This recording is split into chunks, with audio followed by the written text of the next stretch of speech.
Bagaimana cara memasukkan satu ikat anggur ini ke dalam botol secara utuh? Cukup dipetik satu persatu, lalu dimasukkan satu persatu juga. Sangat mudah dimengerti bukan? Nah, kebanyakan air minum yang kita kenal terdiri dari 16 sampai 25 molekul per grup atau klaster. Padahal, sel tubuh memiliki aquaporin sebagai gerbang keluar masuk air yang berukuran 4 sampai 6 molekul. Apakah grup molekul yang besar tersebut bisa masuk? Bisa, namun lebih lambat. Maka dari itu ada rasa kembung, jadi malas minum akibatnya dehidrasi. Berarti kalau molekulnya kecil bisa keluar masuk sel tubuh dengan jauh lebih cepat. Dengan cara apa dikecilkan? Elektrolisis. Apakah itu? Grup molekul air yang lebih besar diberi aliran listrik yang tepat, sehingga menjadi grup molekul yang lebih kecil supaya mudah keluar masuk aquaporin. Istilahnya adalah microcluster.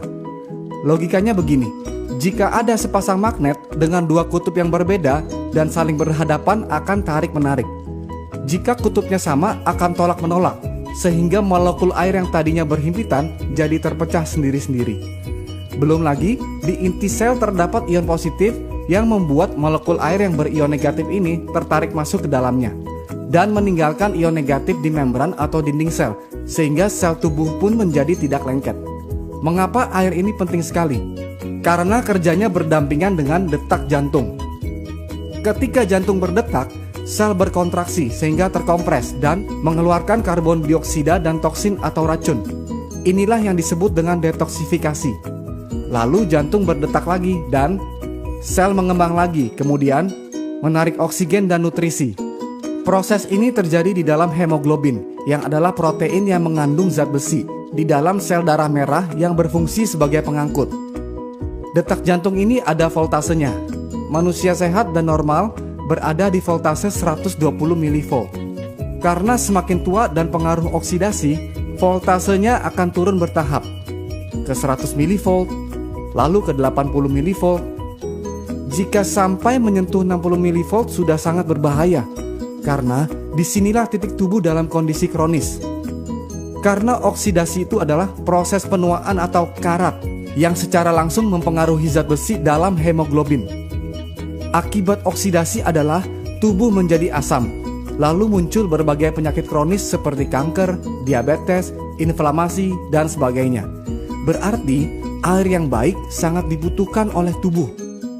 Sumber air yang dikenal berkhasiat terbentuk akibat tersambar petir dan pergesekan dengan batu-batuan di alam. Tetapi mata air seperti ini sangat terbatas jumlahnya. Yang Enegic lakukan adalah membersihkan air keran terlebih dahulu dengan filternya, lalu menangkap fenomena sambaran petir tersebut dengan disetrum melalui 7 plat titanium berlapis platinum yang bisa mengeluarkan air minum berkhasiat tinggi yang disebut dengan air kanggeng pH 8,5, lalu pH 9 yang lebih kecil molekulnya, lalu pH 9,5 yang lebih kecil lagi molekulnya untuk transportasi yang lebih baik. Jika ukuran kemampuan elektrolisis adalah kombinasi antara power, amperage, dan surface area, maka ini adalah faktor kunci dalam memilih sebuah mesin. PEU adalah Potential Electrolysis Unit. SD501 memiliki 230 watt, 2,5 ampere, dan 466 square inch, sama dengan 267.950 PEU. Sebagian besar mesin kompetitor hanya memiliki 110 watt, setengah ampere, dan 117 square inch, sama dengan 6.435 PEU.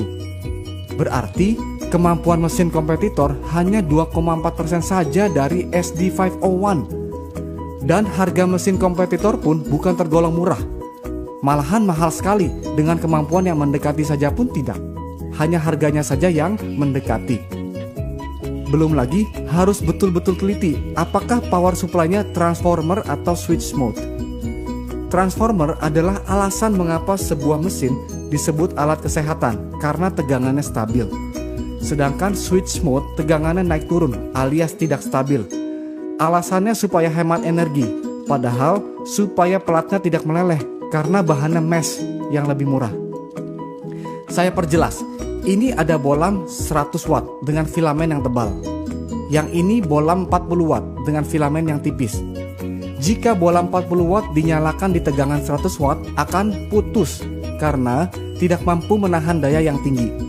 Demikian halnya dengan plat yang digunakan di dalam mesin. Mengapa daya tinggi yang stabil sangat dibutuhkan? Karena tujuan ionisasi air adalah untuk menstruktur ulang molekul. Molekul air adalah H2O. Lalu gugus kimianya diilustrasikan seperti ini. Jika dua molekul air diberi 2 elektron, akan menghasilkan gas hidrogen dan 2 hidroksil yang berguna dalam proses detoksifikasi di atas.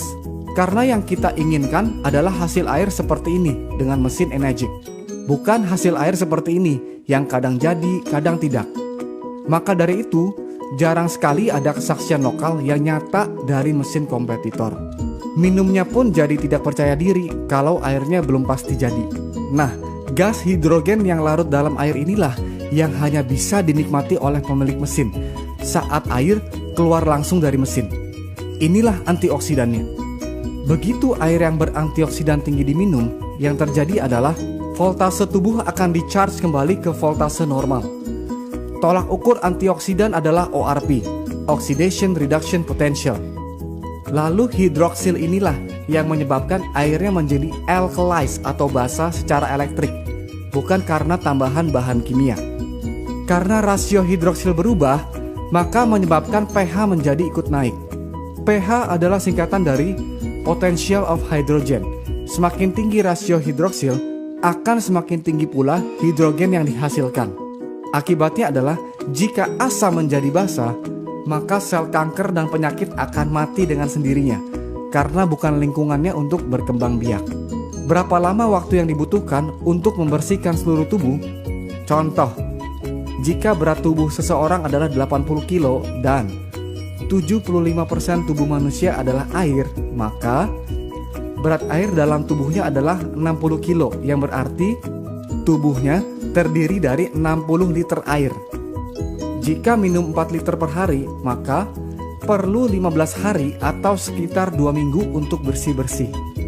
Jika minum 2 liter per hari, maka perlu 30 hari atau 1 bulan untuk bersih-bersih. Lalu, apakah air ini segala-galanya? Tidak.